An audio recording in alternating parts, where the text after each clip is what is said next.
आज बाबा के पास जब मैं वतन में गई तो वहां बहुत सारे ब्राह्मण पहुंचे हुए थे और सब बाबा से दृष्टि दे रहे थे, बाबा को याद प्यार दे रहे थे और भोग स्वीकार करा रहे थे।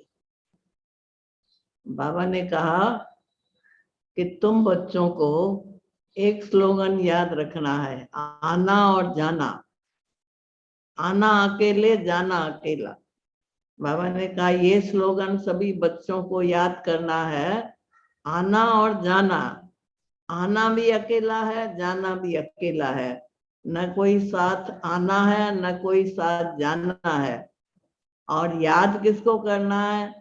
अकेले बन के एक बाबा को याद करोगे तो अकेले रहेंगे, अगर कोई साथी संगी होगा तो उसको भी याद करेंगे। तो बाबा ने कहा जो ऐसे ब्राह्मण बच्चे हैं वो सच्चे बच्चे हैं, सच्चे भी हैं और पक्के भी हैं। तो कहा कि तुम ब्राह्मणों को का क्या कार्य मिला हुआ है? बाबा ने कहा, तो कहा तुम ब्राह्मणों को कार्य मिला है सारे विश्व का उद्धार करना और विश्व के लिए आधार मूर्त बनना। इसीलिए बाबा ने कहा कि ये जो श्राद्ध के दिन आते हैं, इन दिनों में ब्राह्मणों की खास विशेषता होती है। तो श्राद्ध का मतलब है श्रद्धा का, जिनके लिए भी श्रद्धा भावना और स्नेह होता है उनके प्रति भोग लगाते हैं। और शिव बाबा तो है ही हमारे साथ सदा सदा। तो बाबा ने कहा श्राद्ध शब्द कहते हैं परंतु उसका अर्थ नहीं जानते। श्राद्ध का अर्थ है श्रद्धा, श्रद्धा भी हो, भावना भी शुभ हो और स्नेह भी रूहानी हो। का तुम जिस्मानी रूह से, जिस्मानी स्नेह से याद करते हो या रूहानी स्नेह से? मैंने कहा बाबा अभी तो जो पक्के ब्राह्मण है वो तो रूहानी से करेंगे, लेकिन जो कच्चे होंगे वो तो जिस्मानी स्नेह से करेंगे। कि बाबा ने कहा कि जिन जिनको अपने देह संबंधियों की याद आती है, बाबा ने कहा उनको भी याद करो। किस भाव से? कि वो भी बेहद बाप के बच्चे हैं, तुम भी बेहद बाप के बच्चे हो। तो बेहद के बाप को याद करेंगे तो बेहद की दृष्टि वृत्ति तुम्हारी रहेगी और बेहद की भावना भी रहेगी। तो इसलिए इसी प्रकार से आज के दिन जो भी अपने पूर्वजों को याद कर रहे हैं, जो तुम्हारे पूर्वज भी हैं और पूज्य भी है, जो आत्माएं गई है वो पूर्वज भी है और पूज्य भी है। बाबा ने कहा जो पूर्वज होते हैं उनका काम क्या होता है? पालना करना। तो कहा लौकिक में जिन्होंने भी, पूर्वजों ने जिन जिन की पालना की है, उस पालना के हिसाब से जो सुख मिला है या जो जिससे तुम लायक बने हो, आगे बढ़े हो, जिसके कारण बाबा ने कहा ये यादगार बनी हुई है। तो पूर्वज का काम ही है पालना करना। तो कहा कि बाबा भी इस समय तुम्हारी पालना कर रहा है, रूहानी पालना बाबा कर रहा है और जिस्मानी पालना उन पूर्वजों ने की, तो वो भी पूर्वज भी है।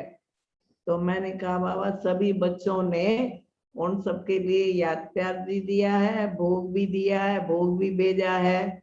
तो बाबा ने कहा कि देखो उन आत्माओं ने तो अपना अपना जन्म लिया, वो तो अपना अपना पार्ट बजा रहे हैं, लेकिन हाँ तुम्हारे जो संकल्प है, संकल्प की शक्ति से तुम उनको अपने योग की शक्ति से, साइलेंस की शक्ति से उनके अपने संकल्प तक पहुंच सकते हो।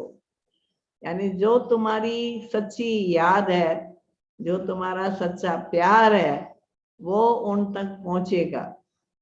तो का उन तक पहुंचाने के लिए एक शांति की शक्ति चाहिए और दूसरी बाबा ने कहा शुभ भावना और शुभ कामना, ये तुम्हारे मन में होनी चाहिए आज के दिन। और ये जो तुम्हारी शुभ भावना, शुभ कामना, ये बाबा ने कहा संकल्प के रूप में, शुद्ध संकल्प के रूप में उन तक पहुंचता है। इसीलिए ये रस्म ब्राह्मणों को दी गई है और ब्राह्मणों के द्वारा ये कार्य होता है और किसी वर्ण को बाबा ने कहा ये अधिकार नहीं है। तो बाबा ने कहा कि देखो आज के जो ब्राह्मण है, तुम्हारे नाम से उनकी कमाई होती है, नामधारी ब्राह्मण है, परंतु कि यादगार जो है उन ब्राह्मणों की है। तो कहा तुम सच्ची कमाई करते हो, और बाबा ने कहा वो तो विनाशी कमाई करते हैं। तुम्हारी कमाई भी अविनाशी, बाबा ने कहा बाप भी अविनाशी और वो आत्माएं भी अविनाशी, तो तुम्हारी याद भी अविनाशी होनी चाहिए। अविनाशी बाप अविनाशी ज्ञान रत्न देता है, अविनाशी खजाना देता है। तो बाबा ने कहा उनसे तुम सदा भरपूर रहो। बाकी जो आत्माएं गई है वो अपनी अपनी कमाई अपने साथ ले गई है। कहा कि जो भी आत्मा जाती है, जो कमाई करके जाती है, उसकी पूंजी उसके साथ जाती है और उसके हिसाब से उसका जन्म होता है, उसका पाठ होता है।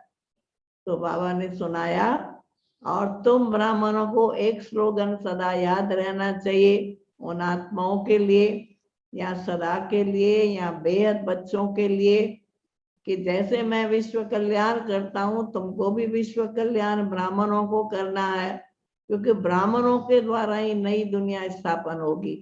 तो बाबा ने कहा दुआएं देनी है और दुआएं लेनी है। चाहे कोई भी हो तुम्हारे सामने आके, अगर कोई कैसी भी बात करता है, कोई शब्द बोलता है, लेकिन तुम ब्राह्मणों का काम क्या है? दुआएं देना। तो ये स्लोगन भी बच्चों को याद रहना चाहिए, दुआएं दो, दुआएं लो। तो कहा दुआएं लेंगे कब? जब उनको तुम सुख देंगे, शांति देंगे, प्राप्ति कराएंगे, तो वो तुमको दुआएं देंगे। तो कहा न किसी को तुम बद्दुआ देना है, किसी को भी किसी के लिए अशुभ सोचना ही नहीं है। कहा ये है तुम बच्चों का, ब्राह्मणों का धंधा। फिर बाबा ने लास्ट में सुनाया कि देखो समय जो है बहुत कैसा जा रहा है, और दिन प्रतिदिन समय तो बीतता जा रहा है। बाबा ने कहा कि समय कितनी तीव्रता से जा रहा है, तो तुम बच्चों को भी तीव्रता से पुरुषार्थ करना चाहिए। फिर बाबा ने सुनाया कि बच्चों के लिए 4 बातें आज धारणा के लिए बाबा सुना रहे हैं। वो 4 बातें सदा करते रहना। एक तो बाबा ने कहा तुम बच्चों को पर मत पर कभी नहीं चलना है। दूसरा बाबा ने कहा परदर्शन चक्कर नहीं, पर तुम स्वदर्शन चक्रधारी हो, तो परदर्शन चक्कर भी नहीं चलाना है। तीसरा बाबा ने कहा पर संग, यानी कुसंग नहीं करना है, क्योंकि जैसे संग में जाओगे वैसा रंग चढ़ जाएगा। तो बाबा ने ये बताया कि कुसंग नहीं होना चाहिए, पर संग नहीं, पर मत नहीं, और बाबा ने कहा पर उपकारी बनना है। क्योंकि बाबा ने कहा तुम सभी का उपकार करने वाले हो, अपकारियों पर भी उपकार करना है। तो ये पर, हर शब्द के आगे पर आता है ना, पर मत, पर संग। तो बाबा ने कहा ये पर शब्द को काटो और इसको खत्म करो। कहा इस स्वदर्शन चक्कर के बजाय जब परदर्शन चक्कर चलाते हो तो खुद भी परेशान होते हो, दूसरों को भी परेशान करते हो।